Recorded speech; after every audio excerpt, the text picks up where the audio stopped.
The 2022 Breeders' Cup is of historic importance. In the Classic, Flightline is the overwhelming favorite with comparison to the Great Secretariat. In the Distaff, Pletcher enters his two best fillies, potentially in the world in a head-to-head matchup. Tom Durkin, welcome. You're one of the great announcers of all time for thoroughbred racing. And you go back, I think you first started in the Breeders' Cup in 1984, and you were an announcer through 2005. And then you went on with NBC until 2010. And you also did the New York Racing Association announcing from 1990 to 2014. So if there's anyone knows how to call a race, it's you. And the reason I'm asking you into this is, what's your recollection of John Nayrud walking around the track promoting the Breeders' Cup? And you called during the 1985 second Breeders' Cup, his horse trained by Jan Nayrud, his son, won. Yeah, Cosine. He was in charge of the marketing for, and by the way, this is not my best announcer's fault. It's a pretty horse right now. But he was in charge of the marketing for the Breeders' Cup, and he took a shot. He hired two unknown guys that had a startup company, Mike Traeger and Mike Leadus, and they were brilliant in their execution of marketing and for that event. And they are a big part of what the Breeders' Cup is today, and they would not have been that. And the Breeders' Cup would certainly be a different event were it not for Jan Nayrud taking a shot and hiring two relative unknowns. I interviewed Doug O'Neill, and he was very gracious in saying it was guys like John and John Gaines that enabled trainers today to have such a market, such a lucrative market to be playing in, because before then, as you know, the Great Secretariat in the 70s basically retired. There's no more races left to even justify the insurance on the horse. Yeah. The thing about the Breeders' Cup was it was a definitive end of year championships. And it really didn't come into focus for me until the very first Breeders' Cup race that was run. It was the Breeders' Cup Juvenile. And the horse crossed the finish line. And I think for the first time ever, an announcer could say these words, and a champion is crowned. It's Chief's crown. And he won that race. You win it like the Super Bowl. It's not like there's a vote at the end of the year. He was going to be the 2-year-old champion. And I understand as far as championships go, you won the Eclipse Award as an announcer. And I cherish the fact that you gave me a few minutes of your time to comment on this historic race. Talking about Jan Nayrud, and by the way, outside of what he did for the Breeders' Cup, he was one of the greatest trainers ever. And one of my favorite horses, the horse that I think was one of the greats of all time, Dr. Fager. He's probably the greatest horse of all time that was never called the greatest horse of all time. Thank you, Tom. It's a pleasure. Thanks, Don. Here comes the gray horse, Cosine, and he powers up now to take the lead. Al Mamoun is back in second, and Shadid is racing in third. They're coming to the finish, and it's going to be Cosine to win it, and a flawless ride. I'll always appreciate John Nayrud bred and Jan Nayrud trained Cosine winning the 1985 Breeders' Cup Mile. John's pride and joy was his favorite Tartan Farms homebred and trained legendary Dr. Fager. We're here with Xavier Castellano, a famous jockey, very accomplished. And what's your perception of this year's 2022 Breeders' Cup? Well, it's a really exciting race. We are looking forward to the big races, especially that's the best for the year. Not only in the United States, all over the world. A lot of horses come from different countries to participate. The best horses in the world, the best jockey, the best trainer, the best exercise, the best everything, the best fan in the world. I think it's going to be exciting looking forward. I'm here with one of the outstanding Naira jocks, Junior Alvarado. He's scheduled to ride Olympiad for Billy Mott in the Classic coming up in a couple weeks. How do you feel being in this big race? This is one of the biggest races in your career. It's one of the Grand Slam type races. How do you feel about that? Yeah, I feel great. Being very happy, being very blessed at the same time, just to be part of the team going into the Classic. It's a horse that I've been reading this whole 2022, and this horse has been very kind to me, and it's it's just been a good ride so far, and hopefully we can finish up with like gold medal with Olympia. You rode Olympiad for his current career, the 3-year-old career, and you've done quite well with him. Most of his earnings are this year. He didn't do much as a 2-year-old, but interestingly enough, your trainer, Billy Mott, had Cigar, and Cigar didn't even race as a 2-year-old. So Billy's known for being patient, developing a horse when he's ready to develop. It looks like your horse is getting better and better and maybe reached his peak. However, that flight line is everyone's favorite because his times and everything are outstanding. So do you have any specific thoughts about how you're going to approach the race? Like I said, I'm pretty pleased the way my horse is, has been developing, and going into this race, I know, like I said, Billy have won this race twice, so he knows how to get a horse ready for this type of races, and I just gonna play by ears, how to break out of there, and just make sure my horse is comfortable. I just want to make sure I give him the best chance for him to run his best race, and we'll see. We know the flight lines is the horse to be. We know the horse is something special, but races need to be run first, and like I say, I'm very optimistic with my chances. Well, wish you a successful and a safe trip. Thank you very much. We're here with trainer Carlos Martin. And Carlos, how do you see this year's 2022 Breeders' Cup shaping up? Sensational race, Doc. Probably some of the greatest horses we've seen in a long, long time, including Flightline is probably at the head of that list. But Epicenter, a worthy horse, great horse. Asmussen's done a tremendous job getting him to this point. His Jim Dandy and his Travers, he's a serious horse as well. And there's a bunch of other horses that have great merits too. But to me, those two horses are standouts in my opinion. Carlos, is there any other races? In particular, I'm looking at the Distaff. Pletcher's got 2 of his top horses pitted against each other. Give me just your quick idea of how that's going to shape up. I mean, sensational trainer, sensational horses. I was just laughing the other day to myself in my mind saying, can you imagine years ago if you had 2 champions like Nest and Malafat, they'd breeze them in company? But Todd has just done so many things that other people is so innovative, and he knows his horses. And obviously, I guess when you have those kind of horses at that level, how else can you get them to, get a great work or something? I mean, you can't really work them with anybody else. So I thought that was kind of cool. And he's done that a lot and been very successful. But I was just thinking of how my father and my grandfather, if they had, when they had 2 top horses, if they ever breezed them together, how much criticism there would be in the game, and how things have changed. And a lot of great trainers, Chad, all these grade 1 horses, they work together and they perform. So it's just amazing to watch 2 great, all-time maybe great fillies work together. I'm here with trainer David Duggan at Belmont Park.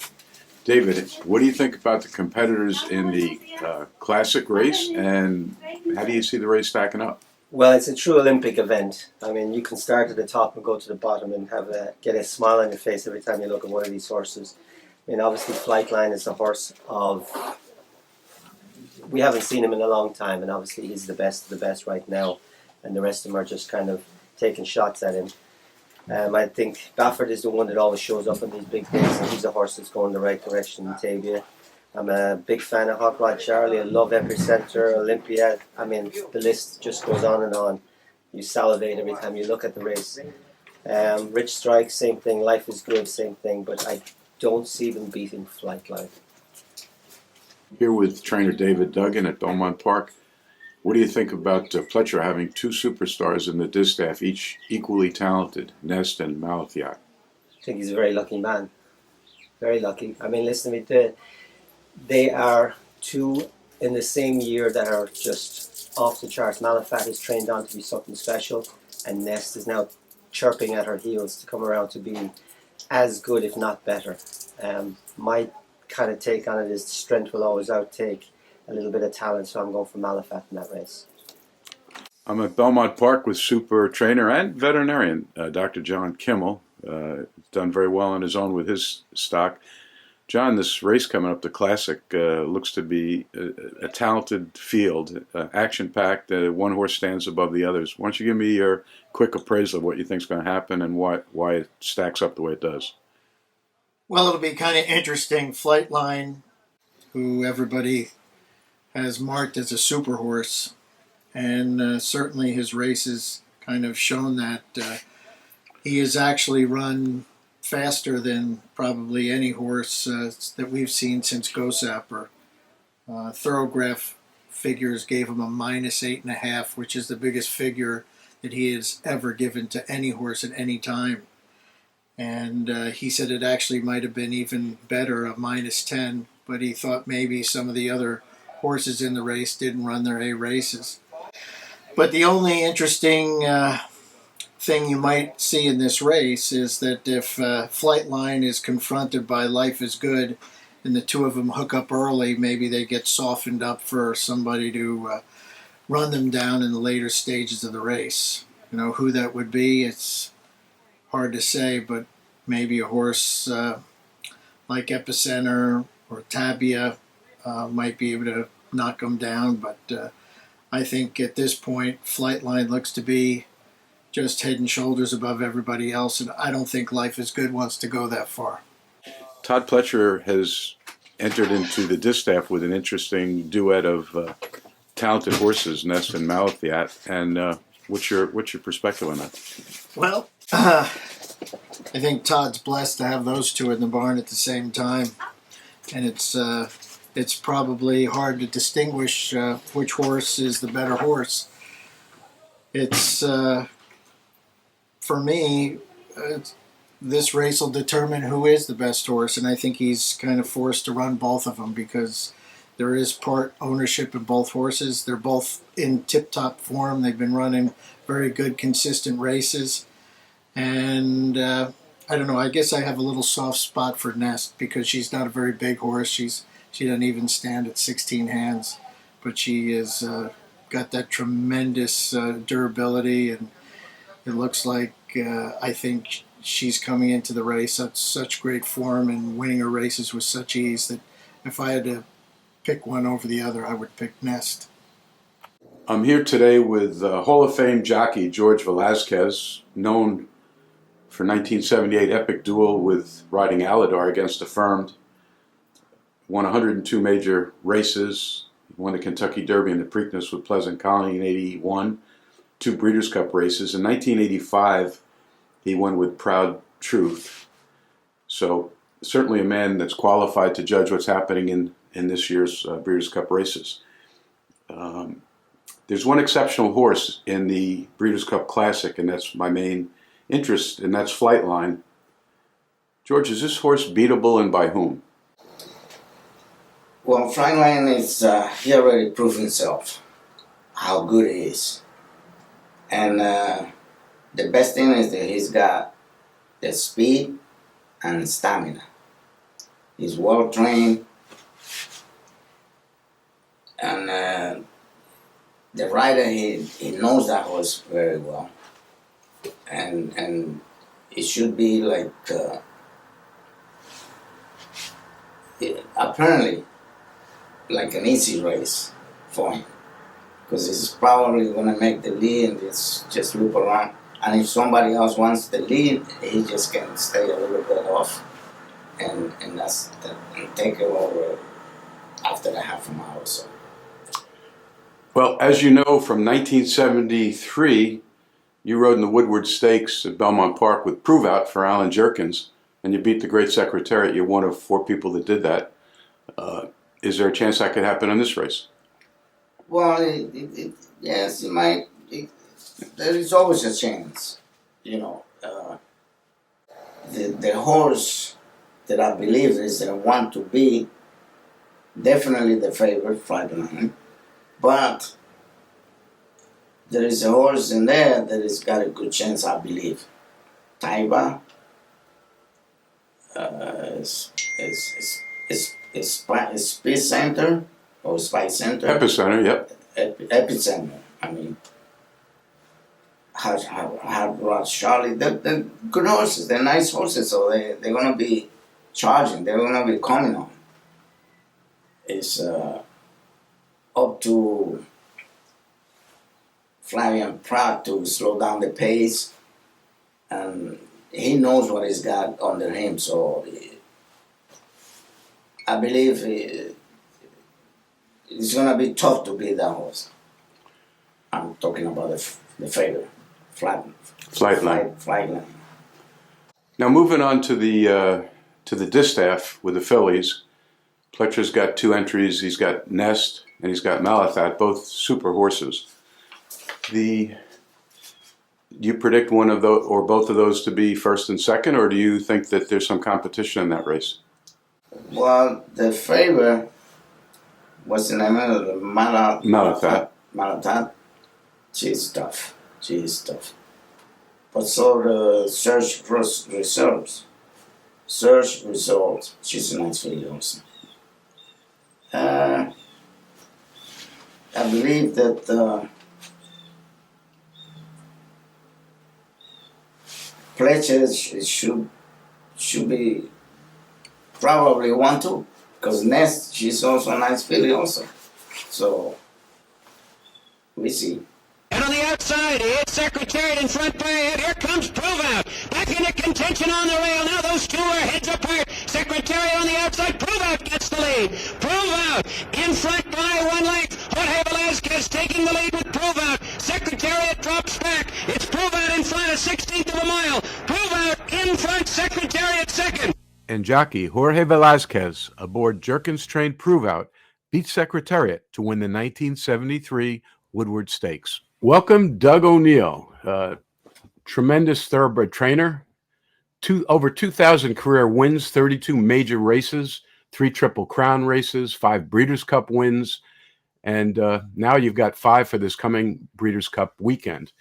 Your career earnings so far is merely $152 million. Hot Rod Charlie was a contestant and is a contestant now for a $6 million Breeders' Cup Classic race. He has career earnings of $5.5 million. And it's interesting, in doing my homework to figure out a little bit about what we could talk about, I found a connection here between myself and you and Hot Rod Charlie, but it's scary to think that I treated his great grandsire. I treated deputy minister when he was a racehorse at Aqueduct in, I think, 1983. So I'm dating myself. But what the importance of that is, he was deputy minister, was a really solid racehorse, and he wasn't like the world beater, but he became a super stallion and a great sire and a sire of sires. And that's through that line, he produced the horse that you have, which it makes sense genetically. He's just a super contestant. He tries hard. Hot Rod Charlie was second in the Kentucky Derby at 1.25 miles, and also at the Belmont Stakes at 1.5 miles. He was 4th in the Breeders' Cup Classic last year, and now you're in against some stiff competition as a 4-year-old. So he's won a number of races in his 4-year-old campaign. The latest one, I believe, was Lucas in California, and he also came in 3rd in the Whitney at Saratoga. So what I want to ask you, first of all, he's in some steep competition here, and a lot of the critics, which I'm not one of, a lot of the analysts, it's kind of like analyzing stocks. They all say that, he's a mile and 1/8 horse, and some of these other horses have gone 1.25 miles, which does make a difference. So what's your comments about that? Yeah, thank you for all the nice earlier comments there, Doc. I would say for my where I stand here, I think Hot Rod Charlie is more of a 1.25 miles or farther horse. I think 1 mile, 1.8 miles is a little bit too short for him. So I'm excited about the 1.8 miles distance. I still think his best race of his life was when he ran second in the Belmont. They were just blazing fractions, and he just kept on going. And one of his major assets is he's got tremendous stamina. So very excited, and obviously with Flightline and Life is Good lined up there along with a handful of other toughies. It's going to be a tough race for $6 million, but I'm optimistic we got a good chance. Well, as I've told many friends, I said Flightline's the horse to beat, and everyone's saying he's definitely going to win, although I don't think you can count the results of a race till it's run. There was a few guys that had the guts to go up against Secretariat, even when he was at his prime, and they won. They walk away as victors, although he only had a few losses in his career. I think he raced 21 times and was in the money 20 times and won 16. But how do you size up Flightline, just out of curiosity? He's a beast. He's been lightly raced, for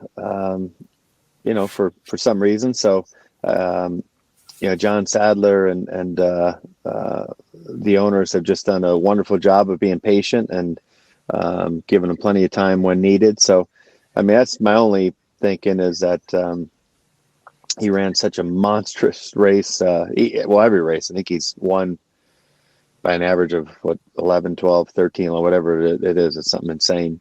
But, these are deeper waters, and I see Life is Good and Flightline being very similar in the fact that they're both really fast leaving the gate. So my hope is that they end up in their little mini race early and they soften each other up a little bit, and Hot Rod Charlie can pick up the pieces. So that's my dream when I think about that race, and we'll see how it all plays out. Well, I haven't seen it in a while, but you're in the race game deeper than I am, so maybe you're going to say I'm wrong. But I remember the days of when Zito was at his prime, and he would always put a rabbit in the race just to try to get a horse like that and burn out. He put a stablemate. I haven't seen that played out much lately, but the same result could happen. It doesn't have to be out of the same stable. So I think you're sort of alluding to the same thing. Yeah, I think if you give Life is Good or Flightline, those are two brilliant horses. You give them an easy lead, there's no chance you're going to chase them down. And, so it had them both line up in the same race. Hopefully they can have a lot of stress on each other and soften it up. But again, we're just so grateful, though, to be able to work alongside a horse like Hot Rod Charlie. He's a special horse, and we're hoping he's runs huge Breeders' Cup Classic and if all goes well and he stays injury free, there's a really good chance we're able to campaign him again next year. And selfishly, that would be a dream come true for me. Yeah, you've been knocking at the door for a lot of championships, and this horse is your latest entry. It brings you very close to breaking all sorts of records, which is amazing. Any other special horses in that race? I mean, I walked around the track and I talked to a lot of people and did some interviews, and everyone said it's just packed with talent this year. Of course, that was the whole point of the Breeders' Cup, and to go full circle years ago, I worked for John Nehrude and Jan Nehrude, and at the height in in 85, I treated a horse named Cozine that won in the Breeders' Cup, the second one. But the interesting part of all that is today people forget that concept of a Breeders' Cup and having the best of the best. A lot of people laughed and said, forget about it. Ain't going to happen. I remember John being very, very forceful in his pushing everyone, especially because he had an interest in the breeding with Tartan Farms. So hopefully I can make a couple mentions of that during some of my broadcasts. He was a super individual, and he's a pioneer in the industry. Yeah, no, it's a wonderful event they put together, and the fact that it's just getting stronger every year tells you how instrumental it is to help move our sport into the on ESPN and on shows like yours, and just getting the exposure that the great sport of horse racing gets from the Breeders' Cup is awesome. And the Breeders' Cup Classic this year is, though they're only expecting 8 horses to line up, it is each and every one of the 8 is got a big chance. You got Rich Strike, of course, who won this year's Kentucky Derby, and he's in good form. He ran second to us in the Lucas era Churchill Downs. So, and I'm drawing a blank with the name of Steve Asmussen's Epicenter. Yeah, I mean there's no telling. He is in phenomenal form, and you got the great Joel Rosario on him, and the great Asmussen calling all the shots on him. So it's going to be a salty, tough group of 8, but I think Hot Rod Charlie is very deserving of a chance in there, and I think he's got a big chance. And you also have Billy Mott with Olympiad, and that horse maybe on initial face value doesn't seem that impressive, but Billy Mott certainly knows how to condition a horse. And in doing a little bit of my homework, looking at his career, it was similar in that Cigar, one of the greatest racehorses we've known, did very little. I don't even think he ran as a 2-year-old. He did very little, and then his career started building and building and building. So I just say the door is open for Billy to come through with another upset, which he's been known to do. and we'll see how that one goes. 100% with you. Yeah, anytime there's a big race and Bill Mont's got one in there, you have to respect that individual. And Olympiad went on a tremendous run, and his last race maybe was a little bit subpar for him, if I remember right. But there's no reason in the world he can't bounce back into 100+ buyer type of thing, and he's definitely has a big chance in there. Let me get just a quick comment. The Distaff interests me. I don't follow all the races. I will be that day, but as far as the broadcasts, primarily interested in the Classic, but have a particular liking to Pletcher and his odds and his stats. And he's got two superstars out of his own barn lined up against each other, and I'm sure he's not doing it to have a rabbit. He has Malathat and Nest. Little comments on the track from people saying only Todd Pletcher could line up two superstars for a workout together and not worry about what was going to happen to one or the other of them. But any quick comments about his chances in the Distaff and how they finish it or anything like that? I haven't done a lot of homework in that race, but I have followed Nest a little bit, and just what a freakishly talented filly she is. So now Todd just day in, day out, year in, year out, is just has an elite stable, and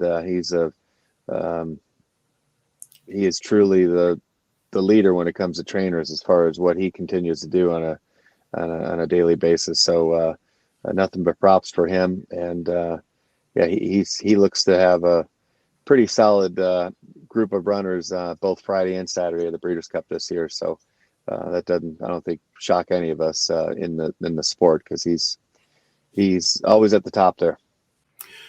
Well, we thank you so much for being so gracious with your time. It's just a week shy of getting ready for the big races, and I'm sure you're crazy, and you afforded me the opportunity to do this interview with you. I appreciate that.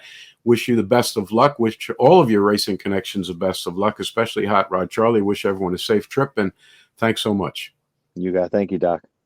I'm here today with super trainer Gary Contessa. Gary, you probably know the game as well as anyone in the industry. Stats are one thing. You've produced. You've been in the trenches. How do you size up this Classic? It's going to be an amazing event. This is a unique opportunity for the world to possibly lay eyes on the greatest horse to ever look through a bridle. Now, we've all, everybody's had their opinion of who the greatest horse ever is, but Flightline is coming into this race undefeated, and he's got a lot of hype. He is going to finally get tested, and we're going to find out once and for all, is he the great horse that everybody thinks he might be, or are these horses going to wear him down? Because this is a very good field. We could be watching the greatest Classic ever, or it could be a runaway for a really great horse. But this really shapes up to be a very, very good race. I couldn't agree with you more. You're the perfect person to comment on this. I did an interview with Doug O'Neill, and he gave me his perspective on his strategies. And I spoke to George Velazquez, who still thinks Flightline, like everyone else, is going to be the clear winner, even though he's one of the few jockeys that beat Secretariat. You know that you can't count your winnings until the horse crosses the finish wire. And you've been there before, and you've sometimes been disappointed, and other times you've put in a long shot thinking, well, we got a chance for the money, and you did better than you thought. So who do you see stacking up that potentially could beat him? And what strategy do you believe that the other trainers and jockeys might play out to try to get a piece of the action, if not win? I think it's very, very obvious. You can't just give Flightline the lead and say, have fun and try him late. You got to go after him. You have to remember, Muhammad Ali said, you got to whoop the champ. Well, right. you got to go after this horse from the bell. Now, Life is Good is a really good horse. On any other year, if Flightline wasn't in this race, Life is Good would be a standout favorite for this Classic. And Pletcher has done no wrong with him. He's trained him perfectly. He showed up at all the right races. He is a fantastic horse. On the other side of the coin, you have Hot Rod Charlie. Doug O'Neill has gone all over the country winning races with him. Cyberknife, Epicenter, Olympiad. Look at Rich Strike. He upset the Derby. Nobody thought he had a shot in the Derby. And he's been a little dull since then, but his last race was a pretty good race. And Talbot, Bob Baffert, was second in the Haskell closing. Baffert can never be left out of a race like this. He always has his horses trained to perfection and ready to run. I mean, this race is a super race. And I think if I had any one of these horses, you have got to test Flightline the minute the gate opens. You don't give him anything. You go right at his throat latch from the minute they open that gate. And if he's that great, he'll win. But, you know, he's had the opportunity. John Sadler has done a masterful job of picking spots for Flightline. So we need to see in this race where he's got 6 or 7 other graded stakes winners running at him, if he's that good. When they look him in the eye, that's what separates the good horses from the ordinary horses. Pletcher from New York has 2 super fillies in the Distaff, and some of the criticism on the backside to me off the cuff was, how could a guy like Pletcher work 2 of his best horses against each other? That's insanity. And yet, you know that when you get to a certain status in any career, all of a sudden you become a master and people don't question you anymore. And you've taken chances, he's taken chances. Give me your quick summation of how you view Pletcher's chances with 2 great fillies. Well, I think either one of his fillies has a very good chance to win the Distaff, but they also have reasons why they may not. I mean, this is a very tough race. Asmussen's horse, Clariana, is very good filly. Wayne Lucas, nobody. Wayne Lucas is the master of getting horses ready for one great effort, and he's bringing Secret Oath in here. I mean, there is a chance. I mean, the Distaff is the female version of the Classic. There are 5 or 6 horses that could win. Pletcher's coming in on top of his game, but Nest has only beat 3-year-olds. Nest, she has trounced 3-year-olds, and it's an assumption that she's going to trounce older horses. But this is the acid test for a horse like her, and she looks fantastic. But they are lining up to run against this filly. Secret Oath is really good. Search Results has been knocking at the door. We have Claire. I like Asmussen in here. I think Asmussen could be the upsetter here. And his filly, she shows up every time. She won the Ogden Phipps. She beat Latruska.